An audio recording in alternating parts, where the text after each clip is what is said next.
कौन कर तो नई कूल रही गोटे दुख आ स्कूलटा भी आमर पूरा नई पठार रही पा तेणु से भितर रेकर्ड पत्र खाली टी चेक चाक करदेलु पानी केते बाट जापर आस।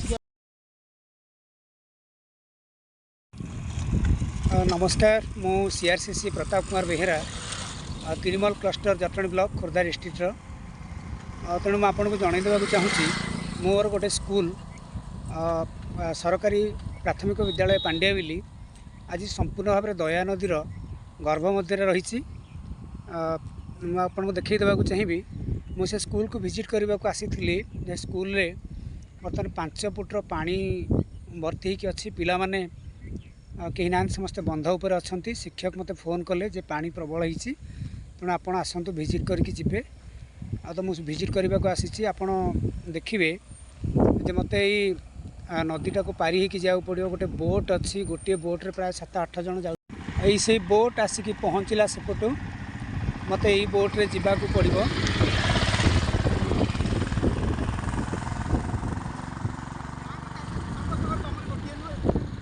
ठीक अच्छे तो मत यही बोट्रे जावाक पड़ो प्रथम मत लाइफ जैकेट पिंधा पड़ो पाखापाखि 7-8 जन जापर ना आम पलैया स्कूल जा विजिट करवा देखु ये स्कूलटा पूरा टोटाल पानी भितर दया नदीर गर्भरे लाइफ जैकेट दिंतु पिंधा लाइफ जैकेट पिंधिकी रुहतु मुझे पिंधिनी चल हाँ चल ठीक अच्छे आम बोट स्टार्ट होती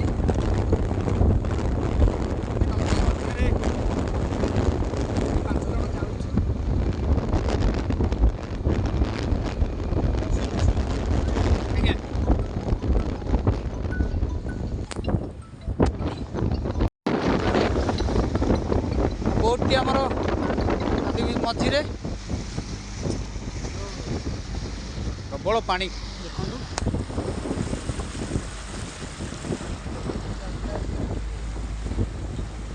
आमर सरकारी प्राथमिक विद्यालय पांड्याबिली तिरमल क्लस्टर जटणी ब्लॉक रे पांड्याबिली ग्राम अवस्थित यही नदी आरपटे मोरी क्लस्टर आहरी 3टी स्कूल अच्छी पांड्याबिली को मिसे 3टी गोटे अच्छी सरकारी उच्च प्राथमिक विद्यालय बुढ़ंगरा आ गोटे रही दामोदर उच्च विद्यालय से आडेड स्कूल ये आमर 16-17 जन शिक्षक यहीपट को आसुँच सबुदिन नई पारी हुई बोट्रे प्राय पाखापाखि 6 मास पानी रही 6 मास पर्यंत आम शिक्षक मैंने एमती पानी कादुअरे हैरान होगी आसुँच बड़ा दुर्दशार कथा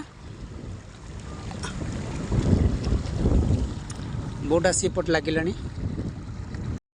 लाइफ जैकेट टा नियंतु सेटा अछि तो खाली कलर कर दे काढ़ी देबे टिके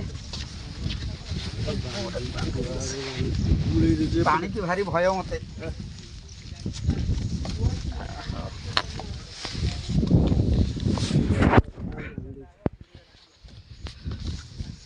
जमीती कि मु बोट ओल्लै कि आग पिला खोजी स्कूल शिक्षक मैंने कुआड़े गले कुआड़े गले आपण पिला माने कुआड़े गले स्कूल शिक्षक कुआड़े गले पिला माने कुआड़े गले बात्या आश्रयस्थली रे नहीं नहीं हां सही बात्या आश्रयस्थली सार जाइन ते सारे को जाइन अच्छा हो बात्या आश्रयस्थली एटा होचे आम विद्यालय बोधे विद्यालय आसवाब पत्र को शिक्षक मैंने कौन उच्च स्थान को रखिदे मोर आशा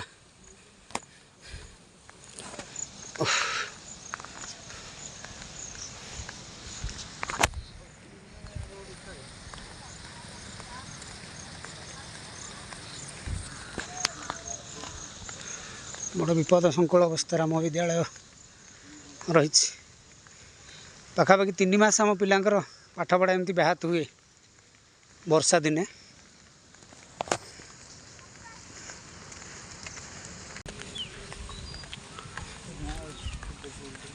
बेड़ा मंदिर स्वास्थ्य आरोग्य केन्द्र पांड्याबिली এটা হচ্ছে আমার বাତ୍ୟା আশ্রୟସ୍ଥଳୀ।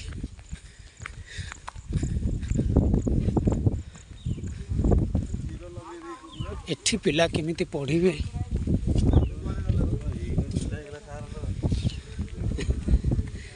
ଯେ ଆମର ଶିକ୍ଷକ 2 ଜଣ ବସିଛନ୍ତି, ସରପଞ୍ଚ ବି ଆସିଛନ୍ତି।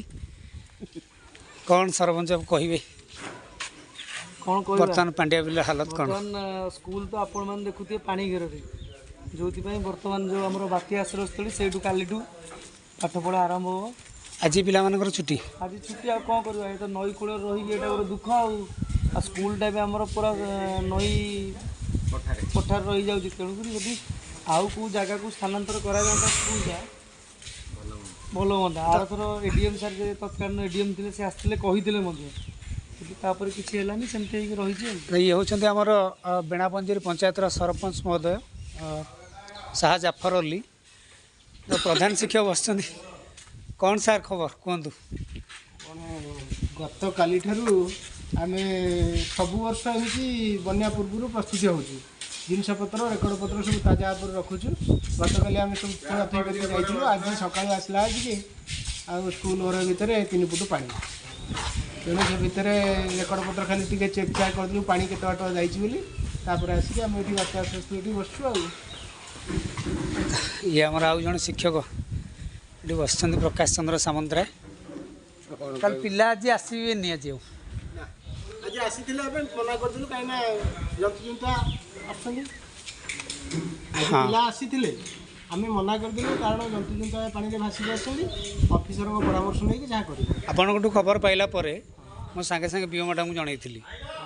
ମ୍ୟାଡ଼ାମ୍ କହିଲେ ଯେ ପିଲାମାନଙ୍କୁ ନେଇ ସେ ବାତ୍ୟା ଆଶ୍ରୟସ୍ଥଳୀରେ ପିଲାଙ୍କୁ ନେଇକି ସାର୍ମାନେ ଯାଇକି ପଢ଼ାନ୍ତୁ ସେଠି, ଆଉ MDM ଯଦି ହେଇପାରୁଛି କରନ୍ତୁ, ନଚେତ୍ ପିଲାଙ୍କୁ କିଛି ଶୁଖିଲା ଖାଦ୍ୟ ଦେଇକି କରିବେ। ଆଚ୍ଛା, ହଉ ସାର୍। ଏଇ ସ୍କୁଲରେ ଏଇନା କେତେ ପାଣି ହେବ ଏ କ୍ଲାସରୁମ୍ ଭିତରେ? କ୍ଲାସରୁମ୍ ଭିତରେ 3 ଫୁଟ ପାଣି। ନଥିପତ୍ର ସବୁ? ନଥିପତ୍ର ତାଜା ଉପରେ ସବୁ ରଖାହେଇଛି। କେତେବେଳେ ରଖିଲେ? ଗତକାଲି ଆମେ ଚାଉଳ ବସ୍ତା ଆଉ ନଥିପତ୍ର ବସ୍ତା ପ୍ୟାକ୍ କରି ସବୁ ତାଜା ଉପରେ। କାଲି ପାଣି କେତେ ହେଇଥିଲା କି? କାଲି ଫିଲ୍ଡ ଭିତରେ ପାଣି ପଶିଥିଲା। କାଲି ତଳ ମାନେ ଗ୍ରାସରେ ଥିଲା ପାଣି? ହଁ, ଫିଲ୍ଡ ବୁଡ଼ିଥିଲା, ବାରଣ୍ଡା ଆଡ଼େ ଯାଇନଥିଲା? ବାରଣ୍ଡା ଯାଇନଥିଲା। ଆଜି ସକାଳୁ ବାରଣ୍ଡା ବୁଡ଼ି ଘର ଭିତରେ 3 ଫୁଟ ହେଇଗଲା। ଆଉ ଆଚ୍ଛା, ଆଉ ସବୁ ଜରୁରୀ କାଗଜପତ୍ର ସବୁ ରଖିଛନ୍ତି? କାଗଜପତ୍ର ଆମେ ସବୁ ତାଜା ଉପରେ ବାନ୍ଧିକି ରଖିଦେଇଛୁ। ଆଜି ଖାଲି ସକାଳେ ପଶିକି ସେଟା ଚେକ୍ ଚାକ୍ କରୁଥିଲୁ ସିଚୁଏସନ୍ କେମିତି ଅଛି। ପ୍ରତିବର୍ଷ ଏମିତି ଆମ ବିଦ୍ୟାଳୟରେ ପାଣି ପଶୁଛି। ଗତ ବର୍ଷ ଆମ ବିଓ ମ୍ୟାଡ଼ାମ୍ ଶ୍ରୀମତୀ ରଶ୍ମିବାଳା ମହୋଦୟ ମ୍ୟାଡ଼ାମ୍ ଆଉ ମୁଁ ନିଜେ ଆସିଥିଲୁ ସେଇ ବୋଟ୍ରେ, ବିଦ୍ୟାଳୟ ପରିଦର୍ଶନ କରୁଥିଲୁ, ସେମିତି ପାଣି ବି ହେଇଥିଲା। ଏ ବର୍ଷ ପାଣି ପ୍ରଥମରୁ ଏମିତି ହେଇଛି, ପୁଣି ଆଗକୁ ବି ହୀରାକୁଦର ଜଳ ଛାଡ଼ିବାର ଅଛି, ପାଣି ପୁଣି ବଢ଼ିବ। ତେଣୁ ପ୍ରତିବର୍ଷ ଏମିତି ପିଲାମାନେ ସଫର ହେଉଛନ୍ତି, ଆମେ ବି ହଇରାଣ ହେଉଛୁ, ପିଲାମାନଙ୍କର ପାଠପଢ଼ାରେ ବି ବ୍ୟାହତ ହେଉଛି। ଆମେ ସରକାରଙ୍କର ଦୃଷ୍ଟିଗୋଚର କରିବାକୁ ଚାହୁଁଛୁ। ଦେଖନ୍ତୁ, ବିଦ୍ୟାଳୟ ଆମର ଏମିତି ପରିସ୍ଥିତିରେ ରହିଛି, ଯଦି କିଛି ବିହିତ ପଦକ୍ଷେପ ନିଅନ୍ତେ ତାହେଲେ ଭଲ ହୁଅନ୍ତା।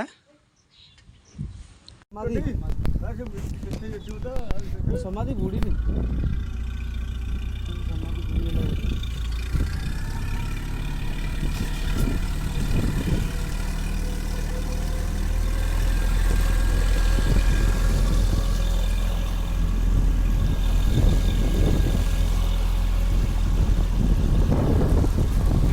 ଓହ, କି ପାଣି! ହଁ, ମାଟିଆ ପାଣି, ନଦୀ ପାଣି। ଆଚ୍ଛା, ପ୍ରବଳ ପାଣି।